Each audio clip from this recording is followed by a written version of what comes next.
Retour en France avec la visite en Corse de Nicolas Sarkozy. C'est son 10e déplacement sur l'île depuis sa prise de fonction.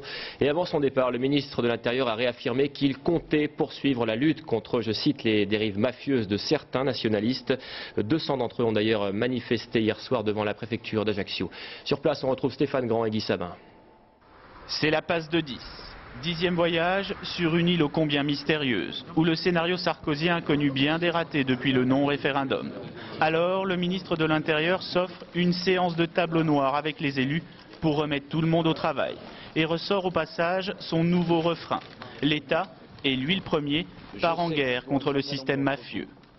C'est pour cela que nous avons décidé de nous attaquer, non pas à des idées, non pas à des individus, mais à des pratiques mafieuses et affairistes. Comment demander aux Corses de faire des projets s'ils ont peur?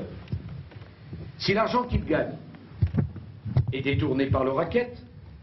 Si ceux qui vivent du racket vivent mieux que ceux qui travaillent?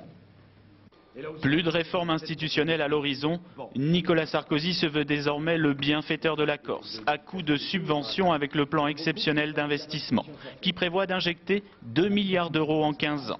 Les élus acquiescent, mais les nationalistes sont absents de cette réunion. Ils étaient dans la rue hier soir pour dire tout autre chose, sous le mode de la menace.